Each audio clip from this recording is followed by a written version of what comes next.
Good morning everybody. ಇದಾಗಿತ್ತು ಇಂದಿನ video. 7ನೇ ತರಗತಿಯ ಸಮಾಜ ವಿಜ್ಞಾನದ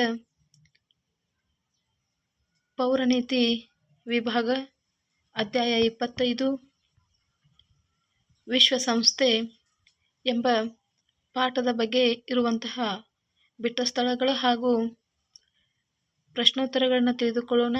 ಈ ಒಂದು ವಿಡಿಯೋ ನಿಮಗೆ ಇಷ್ಟವಾದಲ್ಲಿ ಸಬ್ಸ್ಕ್ರೈಬ್ ಮಾಡಿ, ಶೇರ್ ಮಾಡಿ, ಲೈಕ್ ಮಾಡಿ.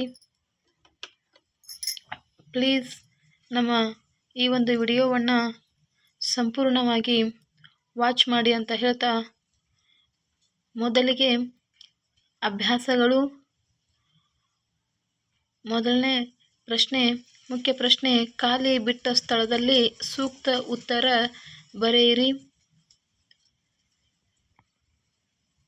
ಮೊದಲನೆಯ ಬಿಟ್ಟ ಸ್ಥಳ, ವಿಶ್ವಸಂಸ್ಥೆಯ ಪ್ರಧಾನ ಕಾರ್ಯಾಲಯ ಡ್ಯಾಶ್ ನಗರದಲ್ಲಿದೆ. ಅದಕ್ಕೆ ಉತ್ತರ ಲೇಕ್ ಸಕ್ಸೆಸ್.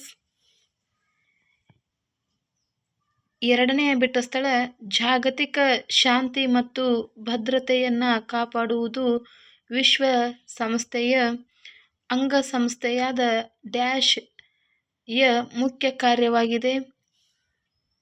ಉತ್ತರ ಭದ್ರತಾ ಮಂಡಳಿ. ಭದ್ರತಾ ಮಂಡಳಿಯ ಒಟ್ಟು ಸದಸ್ಯ ಬಲ 15.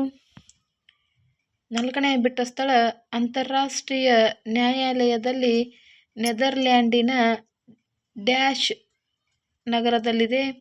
ಅಂತಾರಾಷ್ಟ್ರೀಯ ನ್ಯಾಯಾಲಯವು ನೆದರ್ಲ್ಯಾಂಡಿನ ಹೇಗ್ ನಗರದಲ್ಲಿದೆ.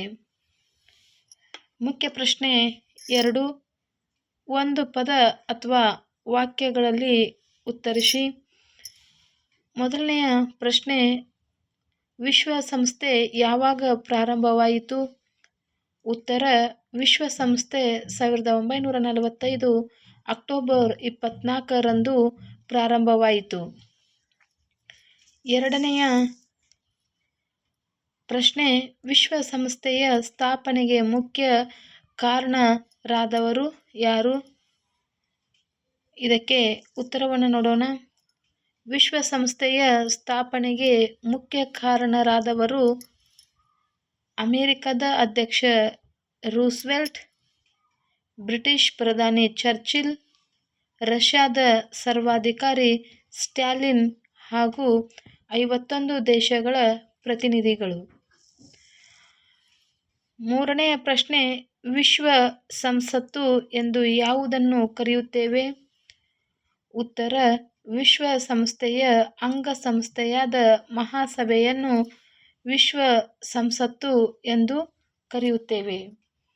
ಇನ್ನು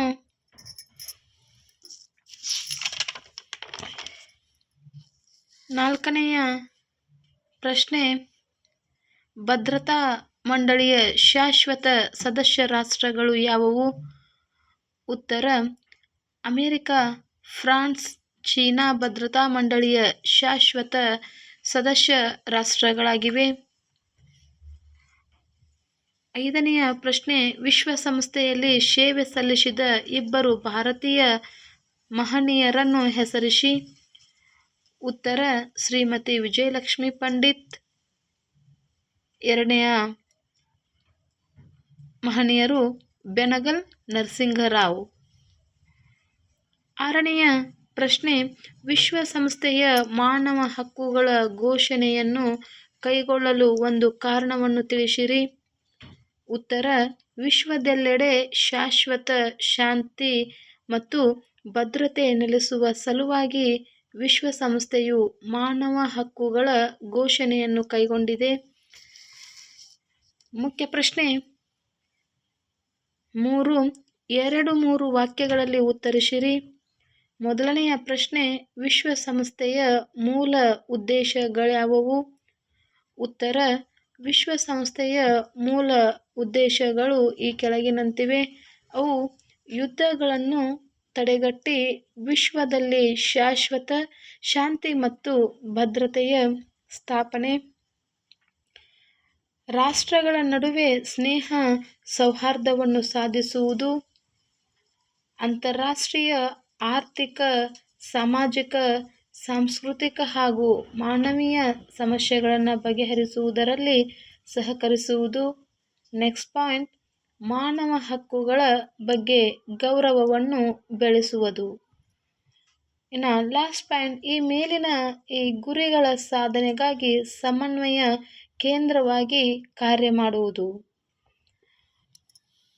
ಇನ್ನು ಎರಡನೆಯ ಪ್ರಶ್ನೆ, ವಿಶ್ವಸಂಸ್ಥೆಯ ಭದ್ರತಾ ಮಂಡಳಿಯ ಕಾರ್ಯಗಳನ್ನು ವಿವರಿಸಿ. ಉತ್ತರ, ವಿಶ್ವಸಂಸ್ಥೆಯ ಭದ್ರತಾ ಮಂಡಳಿಯ ಕಾರ್ಯಗಳು ಮಹಾಸಭೆಯು ಕೈಗೊಳ್ಳುವ ನಿರ್ಣಯಗಳನ್ನು ಕುರಿತು ಸಲಹೆ ನೀಡುವುದು, ಜಾಗತಿಕ ಶಾಂತಿ ಮತ್ತು ಭದ್ರತೆಯನ್ನು ಕಾಪಾಡಿಕೊಳ್ಳುವುದು ಅತಿ ಮುಖ್ಯ ಕಾರ್ಯವಾಗಿದೆ. ಮೂರನೆಯ ಪ್ರಶ್ನೆ, ವಿಶ್ವಸಂಸ್ಥೆಯ 4 ಸಾಧನೆಗಳನ್ನು ಪಟ್ಟಿ ಮಾಡಿರಿ. ಉತ್ತರ, ವಿಶ್ವಸಂಸ್ಥೆಯ 4 ಸಾಧನೆಗಳು ಅವು ಈ ಕೆಳಗಿನಂತಿವೆ.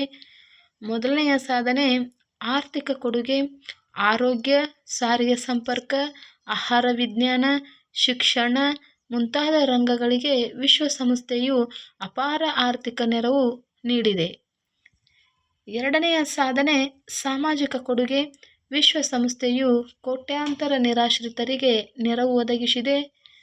ಮೂರನೆಯ ಸಾಧನೆ ಮಾನವ ಹಕ್ಕುಗಳ ಘೋಷಣೆ, ಮಾನವ ಹಕ್ಕುಗಳ ಘೋಷಣೆಯ ವಿಶ್ವಸಂಸ್ಥೆಯು ಮಾಡಿರುವ ಒಂದು ವಿಶೇಷ ಸಾಧನೆಯಾಗಿದೆ. ನಾಲ್ಕನೆಯ ಸಾಧನೆ ಹೊಸ ರಾಷ್ಟ್ರಗಳ ಉದಯಕ್ಕೆ ನೆರವು, ವಿದೇಶಿಯರ ಆಳ್ವಿಕೆಯಲ್ಲಿದ್ದ ಅನೇಕ ವಸಾಹತುಗಳು ಸ್ವತಂತ್ರ ರಾಷ್ಟ್ರಗಳಾಗಿ ಉದಯಿಸಲು ವಿಶ್ವಸಂಸ್ಥೆ ಶ್ರಮಿಸಿದೆ. ಐದನೆಯ ಸಾಧನೆ ಶಾಂತಿ ಸ್ಥಾಪನೆ, 2 ಮಹಾಯುದ್ಧಗಳಿಂದ ಜರ್ಜರಿತಗೊಂಡ ಜಗತ್ತಿಗೆ ಶಾಂತಿಯ ಭರವಸೆಯನ್ನು ಕೊಡುವುದರ ಮೂಲಕ ಮತ್ತೊಂದು ಮಹಾಯುದ್ಧ ನಡೆಯದಂತೆ ವಿಶ್ವಸಂಸ್ಥೆ ಅದನ್ನು ತಡೆಗಟ್ಟಿದೆ. ವಿಶ್ವಸಂಸ್ಥೆಯ ವಿಶೇಷ ಸೇವಾ ಸಂಸ್ಥೆಗಳನ್ನು ಹೆಸರಿಸಿ. ಇದು 4ನೆಯ ಪ್ರಶ್ನೆ. ಅದನ್ನು ಉತ್ತರವನ್ನು ನೋಡೋದಾಗಿ, ವಿಶ್ವಸಂಸ್ಥೆಯ ವಿಶೇಷ ಸೇವಾ ಸಂಸ್ಥೆಗಳು ಈ ಕೆಳಗಿನಂತಿವೆ. ವಿಶ್ವಸಂಸ್ಥೆಯ ಶೈಕ್ಷಣಿಕ, ವೈಜ್ಞಾನಿಕ ಹಾಗೂ ಸಾಂಸ್ಕೃತಿಕ ಸಂಘ, ಅದನ್ನು ಶಾರ್ಟ್ಕಟ್ಟಾಗಿ ಇಂಗ್ಲೀಷ್ನಲ್ಲಿ ಯುನೆಸ್ಕೋ ಅಂತ ಕರೀತಾರೆ. ಆಹಾರ ಮತ್ತು ಕೃಷಿ ಸಂಘ FAO,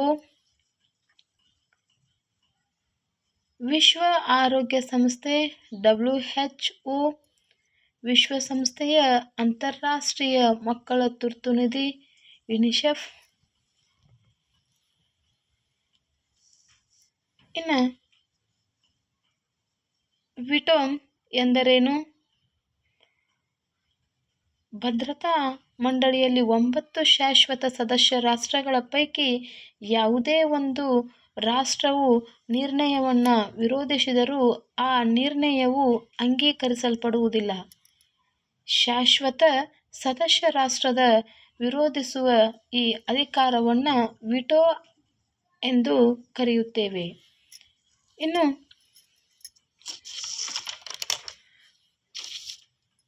ಕೊನೆಯ ಪ್ರಶ್ನೆ, 6ನೆಯ ಪ್ರಶ್ನೆ, ವಿಶ್ವಸಂಸ್ಥೆಯ 2 ಮಿತಿಗಳನ್ನು ತಿಳಿಸಿರಿ.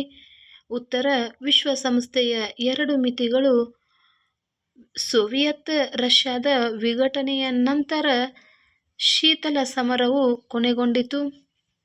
ವಿಶ್ವಸಂಸ್ಥೆಯ ಹಲವಾರು ನಿರ್ಣಯಗಳನ್ನು ಕಾರ್ಯಗತಗೊಳಿಸಲು ಸಾಧ್ಯವಾಗಿಲ್ಲ. ಶಾಶ್ವತ ಸದಸ್ಯ ರಾಷ್ಟ್ರಗಳ ಒಪ್ಪಿಗೆ ಕಡ್ಡಾಯವಾಗಿರುವ ಹಿನ್ನೆಲೆಯಲ್ಲಿ ಯಾವುದಾದರೂ ಒಂದು ಕಾಯಂ ಸದಸ್ಯ ರಾಷ್ಟ್ರ ಒಪ್ಪದಿದ್ದಾಗ ನಿರ್ಣಯ ಕೈಗೊಳ್ಳಲಾಗುವುದಿಲ್ಲ. ಇದಾಗಿತ್ತು ಇಂದಿನ ವಿಡಿಯೋ. ಈ ಒಂದು ವಿಡಿಯೋ ನಿಮಗೆ ಇಷ್ಟವಾದಲ್ಲಿ ಪ್ಲೀಸ್ ಸಬ್ಸ್ಕ್ರೈಬ್ ಮಾಡಿ, ಪೂರ್ಣ ವಿಡಿಯೋವನ್ನು ನೋಡಿ ಅಂತ ಹೇಳ್ತಾ ಮಕ್ಕಳೇ, ವಿಡಿಯೋವನ್ನು ನೋಡಿದ ಎಲ್ಲರಿಗೂ ಧನ್ಯವಾದಗಳು.